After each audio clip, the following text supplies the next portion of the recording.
Hello everyone. चलिए कल वाले क्वेश्चन को सीरीज़ को आगे बढ़ाते हैं, टाइम एंड डिस्टेंस वाले के। कल बेटा 2 ही क्वेश्चन हो पाए थे।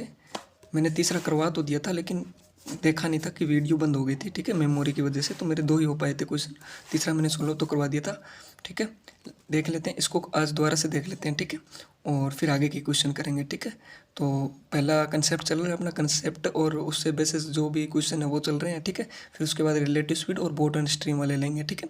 तो इस क्वेश्चन को दोबारा से देख लेते हैं बेटा यहाँ पे, ठीक है। क्वेश्चन क्या था बेटा, देखो, कोई व्यक्ति घर से ऑफिस कार से जाता है, ठीक है, एवं पैदल वापस आता है। मान लीजिए घर से ऑफिस जा रहा है, ठीक है, जा किससे रहा है, कार से, आ वापस पैदल रहा है, ठीक है।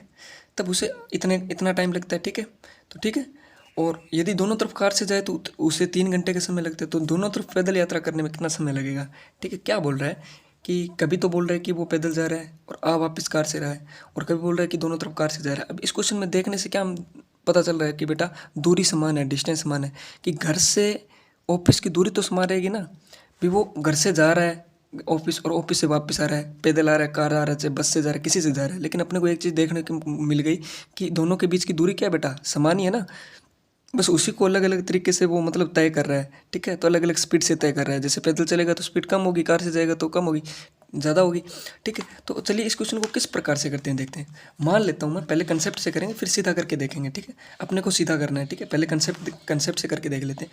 मान लीजिए मैंने दूरी मान ली कि डिस्टेंस कितनी है बेटा, एक्स है, ठीक है। एक्स डिस्टेंस है, घर से उसकी ऑफिस तक कितनी दूरी है, एक्स है, ठीक है। पहले वो कार से कर रहा था, तो मैं कार से उसकी स्पीड मान लेता हूँ कितनी है बेटा, सी। अब मैं आपको बताऊंगा कि मैंने स्पीड क्यों लिया, कि डिस्टेंस की दूरी बटा मैंने वो चाल ही क्यों ली, समय भी तो ले सकता था। मैंने इस आगे बताऊंगा क्यों नहीं लिया। फिर दूरी सेम ही रही बेटा। पहले तो वो ऑफिस गया तब किससे गया, कार से, अब दूरी तो सेम ही है। वापस आया तब किससे आया बेटा, पैदल। पीछे मैंने चाल लिख दी इसकी। तो बेटा टाइम कितना लग गया, 17/2, क्योंकि 8.5 लग रहे हैं ना, 8.5 आवर्स का कितना बन गया, 17/2। मैंने इसलिए लिखा बेटा इसमें चाल, क्योंकि मेरे को पता है कि दूरी बटा समय क्या होता है, दूरी बटा चाल क्या होता है बेटा, बराबर समय। और इन दोनों का समय टोटल दे रखा था, तो इसलिए मैंने इन बटा में दूरी बटा चाल, दूरी बटा चाल, और दोनों का समय कितना लग रहा है इतना। समीकरण क्या बनेंगे बेटा, पहले आगे का पढ़ो। यदि दोनों तरफ कार से यात्रा करे, दोनों तरफ ये डिस्टेंस तो सेम ही है, दोनों तरफ कार से करे तो चाल तो कार की आएगी दोनों तरफ। तो कितने घंटे लगते हैं, 2 घंटे लगते हैं बेटा, 3 घंटे लगते हैं। समीकरण आ गई 2, 3 घंटे का समय। दोनों तरफ पैदल यात्रा करने में ये आगे की बात है। यहाँ से अपने को पहले सॉल्यूशन करके और कार और इसका निकालना पड़ेगा, ठीक है। दोनों तरफ पैदल यात्रा करने पर कितना समय लगेगा, ठीक है। अब पैदल का पूछ रहा है, अभी एक तरफ कार और पैदल से जा रहा है, दोनों तरफ कार से आ रहा है। अब ये बताओ कि दोनों तरफ पैदल से जाए तो देखो इसको सॉल्यूशन कर लेते हैं। अब मेरे को पता है कि एक जैसी संख्या, इस 2 को सॉल्यूशन देते हैं सबसे पहले। मेरे को पता है x/c कितने हो गए बेटा, इसको सॉल्यूशन कर रहा हूँ तो 2x/c एक जैसे हैं, बराबर 3। और ये इसके मल्टीप्लाई में उधर फेंक दूंगा तो क्या, x/c बराबर 3/2 मान आ गया दूसरी समीकरण से, ठीक है। क्योंकि यहाँ पे दोनों चीज़ें सेम थी इसलिए समीकरण को आसान सोल्व करना आसान था।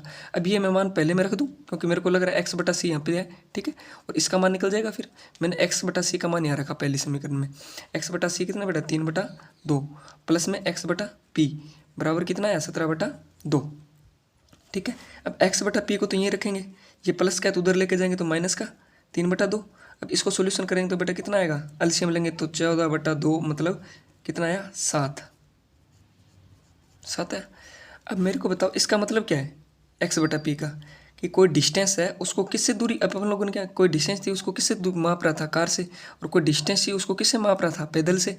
तो ये बोलो कोई डिस्टेंस थी उसको किससे माप रहा है, पैदल, मतलब दूरी है उसको किससे वहन कर रहा है, पैदल से जा रहा है। तो कितना टाइम लग रहा है बेटा, 7 आवर्स। अब ये बोल रहा है कि अब ये तो x क्या है, एक तरफ की दूरी है ना, ये देखो एक तरफ की दूरी है। ऑफिस से पहले घर से ऑफिस गया, फिर ऑफिस से घर आया, ठीक है। तो मतलब दूरी तो सेम ही रहेगी, यानी एक साइड की दूरी है ये, तो मतलब एक साइड की दूरी को वो पैदल वहन करता है तो कितना टाइम लगता है, 7। आगे क्वेश्चन में पूछ क्या रहा था, दोनों तरफ पैदल यात्रा करने में, तो इसका दुगना हो जाएगा कि ये तो एक ही दूरी है ना, एक दूरी को घर से अगर ऑफिस जा रहा है पैदल तो कितना है, 7, और वापस भी इसी से आएगा तो बेटा 2 से मल्टीप्लाई कितना आया, 14 आवर्स लगेंगे। आया समझ में कुछ बात, पल्ले पड़ी, ठीक है। अब मैं बताता हूँ, अपन लोगों को इतना नहीं करना समीकरण से, ये तो एक बेसिक था कि समीकरण बना के कैसे करेंगे, ठीक है। बेसिक भी अपने को पता होना चाहिए, जब कभी कभार अपने को जो चीज़ नहीं निकलती उसको कंसेप्ट से करना पड़ता है, ठीक है। अब इजी वे में अगला देख लेते हैं, इसके अंदर इसको वैसे कैसे करेंगे, ठीक है। और दूसरे तरीके से देख लेते हैं बेटा, आप सीधी समीकरण बना सकते हो।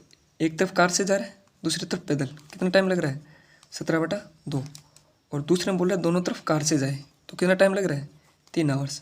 चलिए सॉल्यूशन कर लेते हैं इन दोनों का, समीकरण 1 समीकरण 2 सीधा।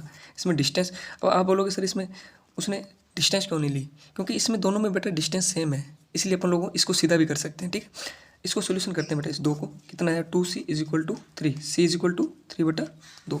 अब c का मान पहले समीकरण में रख दूँ, कितना है 3/2 + p बराबर 17/2। तो p की वैल्यू यहाँ से कितना है बेटा 17/2 - 3/2, वापस से कितना आ गया 14/2, और कितना आ गया काट के 7। तो पैदल चलेगा तो कितनी दूरी बेटा तय करेगा 7, और अपने तरफ दोनों तरफ से करनी है तो कितना आएगा 7 × 2 = 14। ठीक है, इस प्रकार से भी कर सकते हो, ये सीधा रख सकते हो क्योंकि इसमें डिस्टेंस क्या है बेटा सेम है, डिस्टेंस बिल्कुल सेम है, जाएगा उतनी दूरी करेगा, आएगा उतनी दूरी करेगा। ठीक है, तो समझ में आया बेटा इस टाइप के क्वेश्चन। ठीक है, इसमें आप सीधा कर लेना। ठीक है, क्योंकि आपको क्वेश्चन पढ़ते समझ में आना चाहिए कि क्या है कि डिस्टेंस दोनों में क्या है सेम है। ठीक है, डिस्टेंस क्या है बेटा दोनों में सेम है। ठीक है, डिस्टेंस सेम हो तब अपन लोग इससे भी कर सकते हैं, और ये बेसिक तरीका था। ठीक है, चलिए आया समझ में, इस टाइप के क्वेश्चन भी बनते हैं, बोलेगा कार से जा रहा है